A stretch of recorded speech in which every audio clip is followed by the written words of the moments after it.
नमस्ते जी। महानुभाव, आज मैं आपके सामने एक सुंदर विषय लेकर आई हूँ। जो विषय है यज्ञ। हमारी वैदिक संस्कृति, हमारी भारतीय संस्कृति के अंदर यज्ञ का बहुत महत्व है और वो हमारा एक अंग है। इसके बिना चलता ही नहीं। अनजाने में, आलस्य, अविद्या से, अनदेखा करते हुए हम ना करें, वो एक अलग बात है, लेकिन करना चाहिए, वो हमारा कर्तव्य कर्म है। तो आज मैं यज्ञ के बारे में आपके सामने प्रकाश पाड़ूंगी कि यज्ञ क्यों महत्व है, यज्ञ का इतना महत्व क्यों है और यज्ञ हमें क्यों करना चाहिए और यज्ञ से क्या लाभ होता है। तो महानुभाव, हमारी वैदिक संस्कृति के अंदर तो यज्ञ व श्रेष्ठतम कर्म, यज्ञ को श्रेष्ठ कर्म कहा है। और गीता में, उपनिषदों में, रामायण में, महाभारत में, सभी में यज्ञ का महत्व है। महानुभाव, हम देखते हैं कि रामायण काल में मर्यादा पुरुषोत्तम भगवान श्री राम राजा के पुत्र होते हुए भी उसको यज्ञ की रक्षा करना जाना पड़ा और यज्ञ भी करते थे।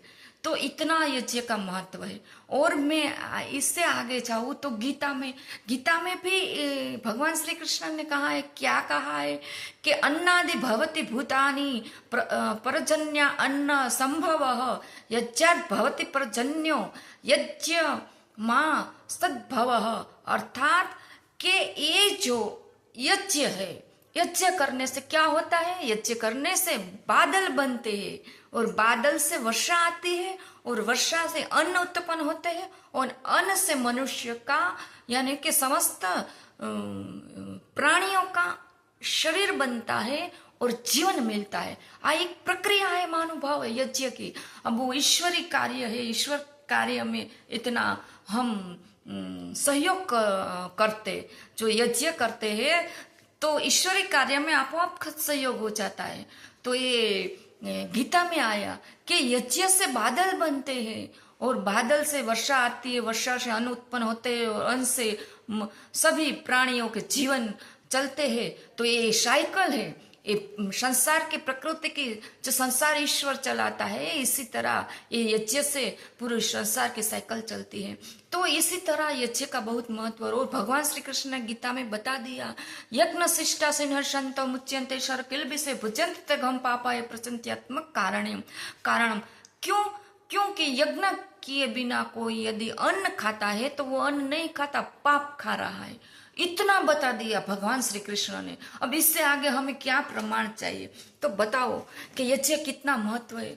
क्यों इस भगवान श्री कृष्ण ने बताया, क्योंकि उसने सांदीपनी आश्रम में रहकर पूरे यजुर्वेद, जो पूरे यजुर्वेद कर्मकांड का विषय है, उसमें यज्ञ का बहुत महत्व है और यज्ञ से ही सब कर्मकांड शुरू होते हैं हमारी वैदिक संस्कृति में।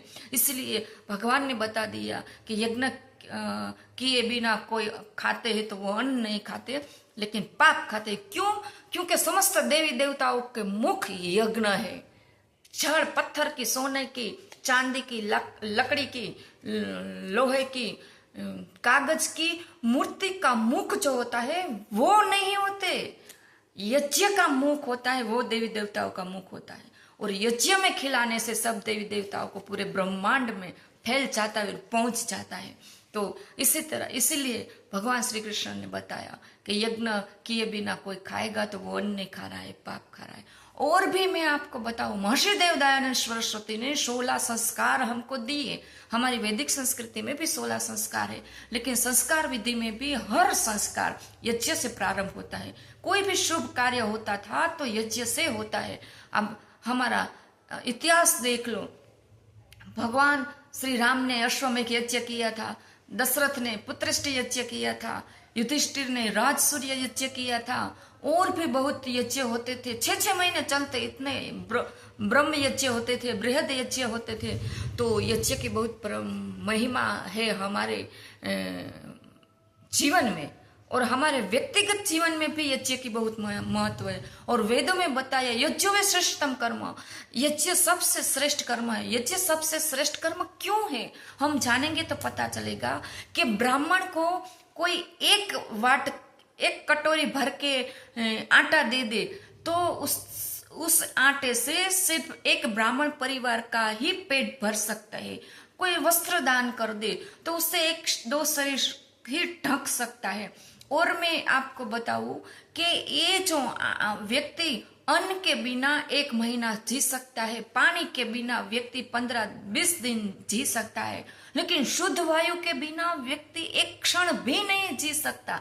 इसलिए वेदों में कहा यज्ञ व श्रेष्ठतम कर्म, कि शुद्ध वायु के बिना कोई एक क्षण भी नहीं जी सकता। और शुद्ध वायु बनाने की प्रक्रिया है यज्ञ करना, वृक्ष उगाड़ना। ये दो तो है ही है हमारे प्रत्यक्ष, कि यज्ञ से वायु शुद्ध होती है, वायुमंडल शुद्ध होता है, और जो वनस्पतियों के रोग है वो भी नष्ट होते हैं। मनुष्य के भी कई अंश रोगी होते हैं तो वो भी नष्ट होते हैं। और पुत्रष्टि यज्ञ, जब पुत्र प्राप्त नहीं होता तब भी संतान की प्राप्ति करने के लिए भी हमारे शास्त्रों में यज्ञ का विधान है कि ऐसे ऐसे प्रकार की औषधियों की आहुति डालेंगे तो हाँ हमारे जिस शरीर में परिवर्तन होगा और वो संतान बने, ऐसा वातावरण हमारे शरीर में होगा। क्यों? क्योंकि इस औषधि की इफेक्ट होगी। और आज तो अमेरिका में, यूरोप में, सभी जगह वो यज्ञ से वो रिसर्च हो रहा है, संशोधन हो रहा है, किस किस प्रकार की रोग दूर होते हैं।